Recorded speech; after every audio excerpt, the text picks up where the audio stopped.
O Deltan Dallagnol fez uma análise bombástica sobre os absurdos que estão acontecendo no nosso país nesses dias. Você com certeza deve ter ouvido aí sobre o Moraes, não investigando, quer dizer, nem a da alçada dele, né? Mas perseguindo o Bolsonaro.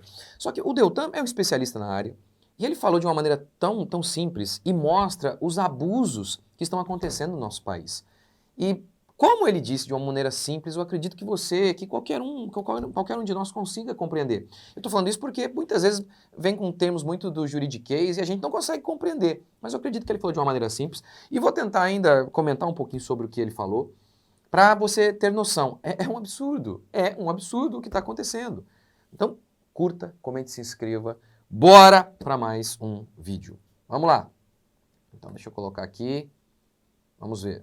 Bomba essa notícia nesta semana e eu quero analisar ela com exclusividade para vocês em 3 pontos. Quero analisar pelo prisma do devido processo legal, pelo prisma do mérito e do que está sendo investigado e, em terceiro lugar, quero fazer uma análise do que a imprensa está dizendo que é o plano da Polícia Federal e do Supremo Tribunal Federal. Vou tentar fazer isso de modo resumido.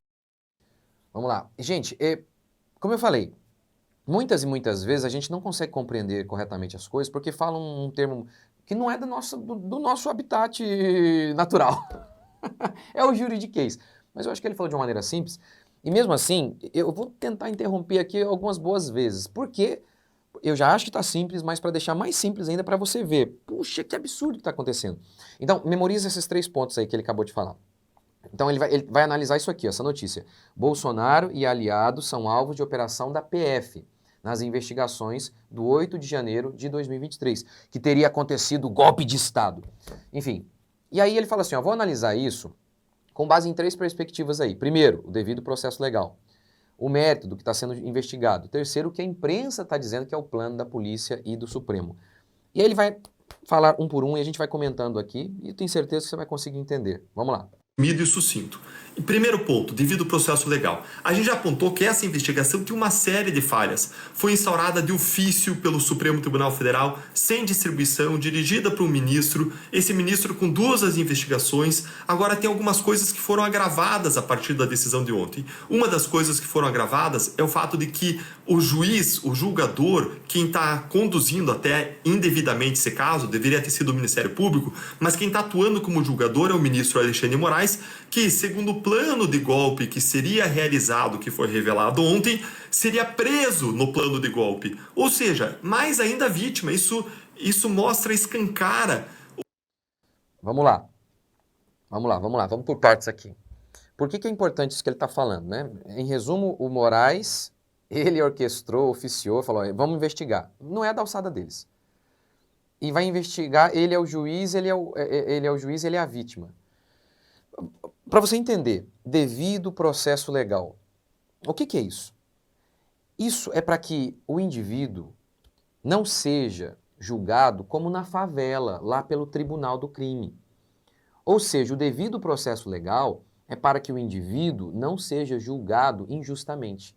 Aqui o Estado, ele não é a favela em que xingou o traficante, pronto. Aí o próprio traficante julga e mata o cara, sem direito à defesa, sem direito a uma investigação imparcial. O que é uma investigação imparcial?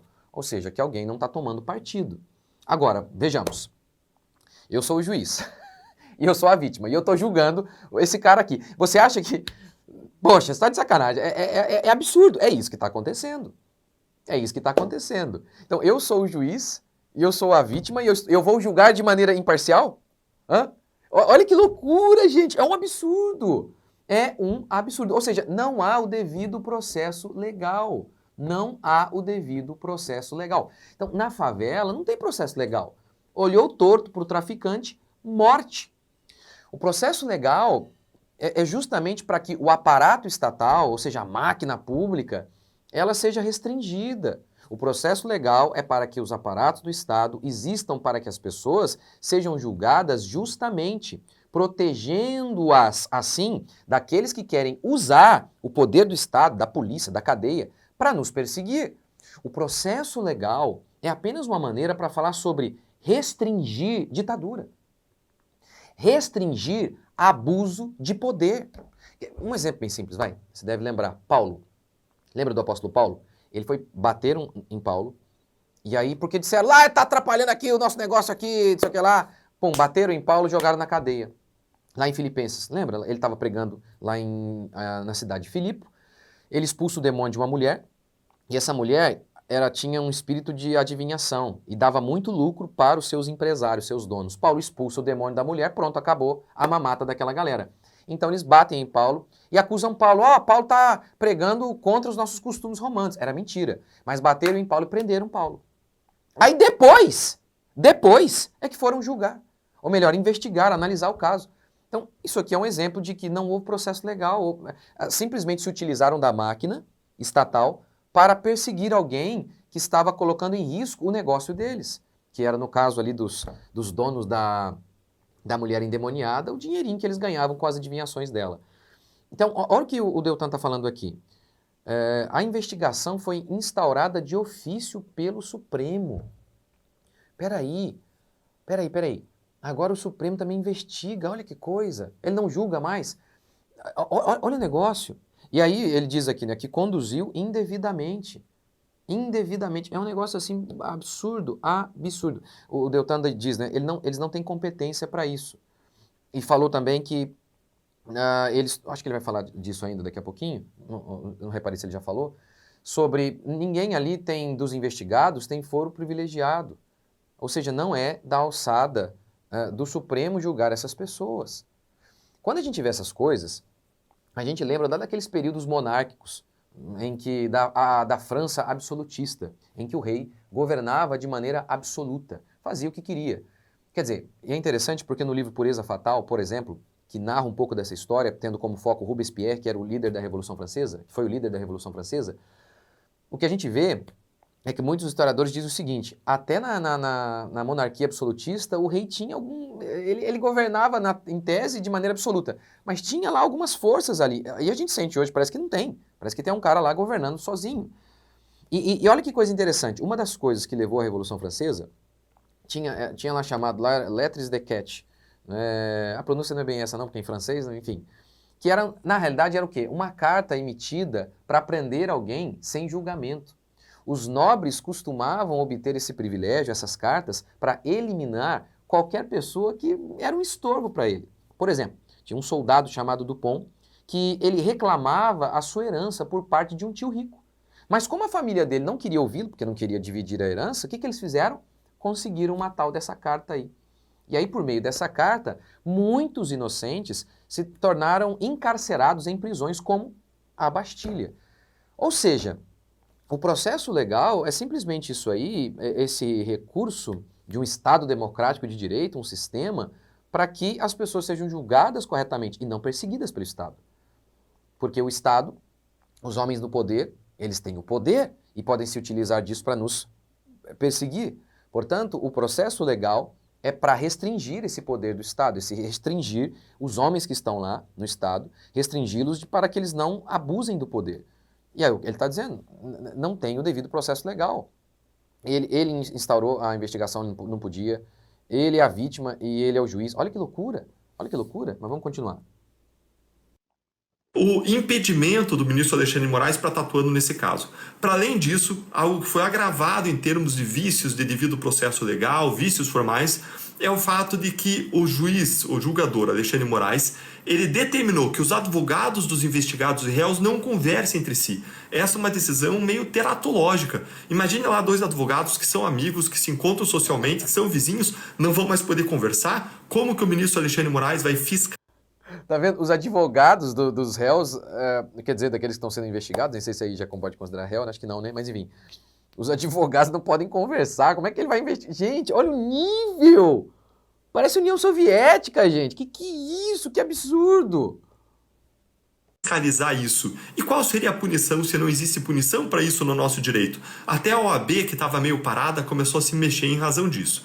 Existe ainda um outro problema que eu queria comentar com vocês, que acompanha esse inquérito desde sempre, ainda dentro dessa primeira análise de devido processo legal, que é o fato de que o STF simplesmente ele não tem competência para esse caso, não tem ninguém lá com foro privilegiado. Eu li as mais de 100 páginas lá da decisão, não tem... Não tem competência, qual que é a ideia aqui, isso que ele está dizendo? Eu falei um pouco sobre isso ontem. no vídeo que eu fiz sobre esse caso. Uma das ideias do Estado Democrático de Direito é justamente garantir os direitos da população. E uma das maneiras para fazer isso é restringindo o poder do Estado. Uma das maneiras de restringir o poder do Estado é a divisão de poderes. Para não concentrar poder, tudo numa pessoa só, porque o poder absoluto corrompe absolutamente. Quando ele fala de não tem competência, ó, isso aí não é da alçada de vocês. Há uma divisão de poderes, vocês não podem julgar tudo, fazer tudo. Vocês não podem fazer tudo, julgar, investigar, fazer lei. Tem uma divisão de poderes para justamente restringir. Tem alguém cometendo excesso ali, um outro poder supervisiona o outro. Agora, concentra todo o poder na mão de um só. É polícia, investiga, julga-se. Quando você também é a vítima, é uma loucura. Uma pessoa com foro privilegiado investigada. E o que eles tentam fazer? O ministro Alexandre de Moraes tenta justificar dizendo que existiriam deputados vinculados a 8 de janeiro, mas os 3 que eles sempre mencionam já tiveram pedido de arquivamento das investigações feitas pela Procuradoria-Geral da República. Por isso que eu acredito que ele tentou fazer uma operação contra o Carlos Jordi, fez uma operação, mas não tinha substância nenhuma. A gente já fez várias análises dessa operação, foi uma operação também teratológica, não tinha nada de consistente contra o Carlos Jordi, com certeza ele não vai ser acusado. Então existe uma forçação de barras tremenda que transparência que o ministro Alexandre de Moraes quer fazer de tudo para estar nessa investigação, para não mandar para a primeira instância, para não ter graus de revisão e para eles darem as cartas nessa investigação. Então não tem competência, ou seja, aquelas pessoas ali não têm foro privilegiado, portanto, pela lei não poderiam ser julgadas, é isso que ele está dizendo, pelo STF. E aí ele está dizendo, parece que ele não quer que vá para outra instância, por quê? Porque ele que quer dar as cartas. Como é isso, gente? Olha que absurdo. Vamos embora. Mas esse é o primeiro ponto que eu queria fazer com vocês, devido ao processo legal. Vamos agora analisar o mérito. No mérito desse caso, está sendo investigado um possível golpe, uma tentativa de abolição violenta do Estado Democrático de Direito. Isso é gravíssimo. Tá, isso aqui lembra o 8 de janeiro, o pessoal foi lá, invadiu, cometeu crime, a gente não discorda disso.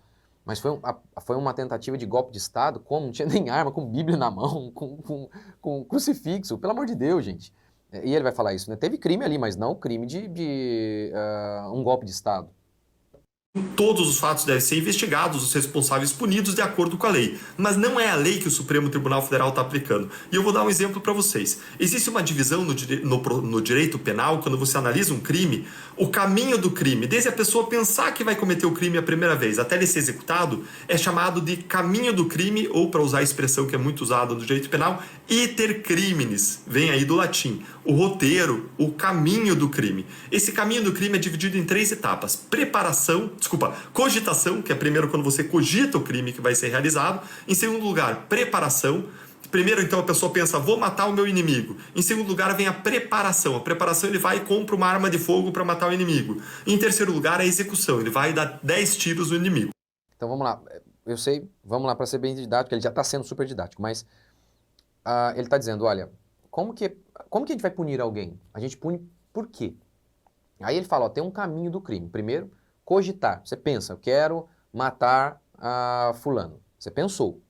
Segundo, você se prepara, você vai comprar uma arma. Terceiro, você executa. Você vai lá e mata alguém. E aí ele vai explicar o seguinte, olha, pensar em matar, até comprar a arma não é crime. São atos preparatórios, mas não é um crime. O que ele vai explicar é o seguinte, parece que... Lembra aquele filme, Minority Report, do Tom Cruise? Em que os caras eram punidos pelos crimes que eles iriam cometer? É basicamente isso aqui. Ele vai debater o seguinte, mesmo que existam a minuta lá, conversaram sobre o golpe, mesmo que tenha tido isso, ele está dizendo, isso são atos preparatórios, não há punição para isso no Código Penal, no nosso ordenamento jurídico. Enfim, vamos lá, ele vai explicar isso. Então tem essas 3 fases, cogitação, preparação e execução. Qual fase é punida pelo direito penal? A única fase que é punida é a execução. Atos de cogitação, você pensar que você vai matar alguém, ter vontade de matar a sua sogra. Cogitação, porque é isso que está sendo debatido. O Bolsonaro cogitou em dar golpe. Teve uma minuta lá, eu já falei um pouco sobre ela, ainda que tivesse. Mas aí ele vai explicar, olha, mas isso são atos preparatórios no Código Penal, ninguém é punido por isso. Mas enfim, vamos lá. A sua esposa, isso não é crime. Preparação, você comprar arma, uma faca, uma arma de fogo, pensando em possivelmente você matar alguém, isso também não é crime, é ato preparatório. E aí você tem a execução. A execução, e aí tem uma discussão na doutrina uma discussão entre os autores, os intelectuais, as pessoas que estudam esse assunto, tem uma discussão. Quando que um ato é preparatório e quando que ele é um ato executório? E o que é mais difundido na doutrina é uma teoria que a gente chama de objetivo formal, mas a gente pode deixar a tecnicalidade de lado, mas basicamente ela diz o seguinte: algo passa a ser um ato de execução quando a pessoa passa a realizar a ação criminosa descrita no Código Penal. Então, Ou seja, é crime quando faz algo que vai contra a lei. Tem uma lei dizendo ali, isso aqui não pode fazer, e você fez. É simples, é isso que ele está dizendo. o Código Penal descreve lá abolição violenta de Estado Democrático de Direito, golpe de Estado, e nos dois casos, os crimes são praticados mediante violência e grave ameaça. Mas esses casos, e quando você olha a investigação de ontem, não teve nenhum ato de violência, não teve grave ameaça, ainda que tenha havido discussões. Não teve violência. No 8 de janeiro, por exemplo, tinha lá um exército tentando tomar o poder. A tiazinha com a Bíblia lá, gente, com o crucifixo. Hã? Pelo amor de Deus. Sobre um possível golpe, ainda que tenha havido uma elaboração de uma minuta, de decreto, o que quer que seja, não existiu ali nenhuma ameaça, nenhum ato violento. E olha o que ele está dizendo. Mesmo que tenha... não, o Bolsonaro fez mesmo a minuta. Né? Ele falou que não fez e... Enfim, eu falei sobre isso ontem. Mas ele está dizendo, mesmo que tivesse, tem uma minuta ali e tal. Ele está dizendo, mas não é crime, não teve a execução. aí o que alguém poderia dizer? O que poderia ser a tese do ministro Alexandre de Moraes? Ele poderia dizer, não, tudo isso está ligado com o 8 de janeiro. Ali foi a violência, ali foi os atos golpistas e essas pessoas estavam planejando. Mas olhando a decisão, eu não vi esse link, não vi essa ligação. Não vi nada mostrando a ligação entre os investigados e o 8 de janeiro. Eu não vi isso, tá? Segundo ponto, o 8 de janeiro, como eu já disse várias vezes, ele foi um absurdo, as pessoas responsáveis têm que ser investigadas e punidas, mas pelos crimes que cometeram. Ninguém ali estava com arma, com munição, não teve tiro, não teve tanque na rua. Os meios empregados não são aptos a você abolir o Estado de Direito, a você enfrentar o exército, a você... Ou seja, teve crime, mas os meios usados não tinha como dar um golpe de Estado com a Bíblia, gente. Com uma flor, com um crucifixo, é isso que ele está dizendo. Então, assim, teve crime, mas não o crime que o Moraes está dizendo que teve aí. Gerar qualquer perigo real. O que as pessoas estavam fazendo ali, na pior das hipóteses, era incitação de crime. Estavam incitando o exército a agir. Então elas têm que responder por incitação de crime. E não por golpe de Estado, e não por abolição violenta de Estado democrático de direito, que tem penas muito maiores do que a pena de incitação ao crime. O que parece ali que estão forçando a barra para pendurar essas pessoas numa forca para que ninguém nunca mais ouse fazer nada parecido. É isso que está aparecendo. Mas a custo disso é violar direitos individuais, garantias fundamentais e é aplicar penas proporcionais a pessoas que foram presas, como a gente viu, com um terço e uma Bíblia na mão. Bom, então, voltando para a questão aqui, ato preparatório e ato executório. Tem ato executório aí? Pela teoria mais difundida, não. Aí poderia existir uma segunda teoria, que é uma teoria um pouco menos difundida, mas que também tem uma boa aceitação, que é a teoria que chama de objetivo individual, pode esquecer do nome, mas a teoria diz basicamente o seguinte: já é um ato de execução e por isso punível o ato que no plano do agente é imediatamente anterior à realização daquela ação descrita no Código Penal. Então, se você tem ação descrita no Código Penal de matar alguém, o ato imediatamente anterior a matar alguém já seria um ato punível, já seria um começo de execução. E aí, para você dizer se aquilo que estava sendo investigado ontem caracteriza ou não um ato punível, você teria que ter o plano dos agentes. E isso a gente só vai ter no final da investigação. Eu vi uma pessoa que eu respeito muito, o Rodrigo Chemin, fazendo um tweet, se você for pesquisar lá no Twitter, você vai encontrar o Rodrigo Chemin dizendo o seguinte: olha, mesmo que a gente pegue essa outra teoria, objetivo individual, que você pega essas teorias mais em voga... Você entendeu? Essa segunda teoria é o seguinte: tem o ato, matar, mas o ato imediato também seria punível. É isso que ele está dizendo. Então, mesmo que pegasse essa teoria, que nem é tão difundida, ele continua. Você não tem ali nenhum ato de execução. Você só teria atos preparatórios. E o único modo de punir seria fazer um vínculo das pessoas com o 8 de janeiro. Aí ele até disse, olha, eu não estudei o caso, eu não conheço os autos para dizer se existe um vínculo ou não. Eu olhei a decisão e não vi vínculo. Então, tá vendo? O único jeito de punir seria fazendo uma ligação. E ele diz, eu vi, ele estudou o caso e falou que não tem. Só se a investigação lá na frente revelar. Mas então, em princípio, o que a gente teria aí são atos preparatórios, não atos de execução. É claro que você pode forçar argumento, torcer teoria para querer dizer que é ato de execução para o objetivo de punir. E aí a questão que a gente volta é, um ministro que é vítima em tese dos crimes, vai ter isenção para fazer isso? vai ter isenção para fazer essa análise de modo É porque você deve lembrar, né? Lembra que ele falou, tinha plano de me prender, de me pegar, de me matar não sei na onde. Lembra que o Moraes falou isso?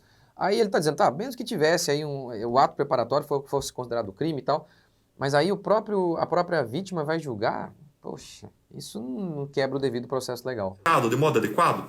Isso nos conduz ao terceiro ponto que eu quero conversar com vocês. O terceiro ponto que eu quero fazer com vocês é que dois colunistas muito respeitados na imprensa fizeram colunas de ontem e hoje dizendo que existe um plano do STF e da PF para recoletar um monte de prova para punir Bolsonaro, para condenar ele, para prender ele só lá no final.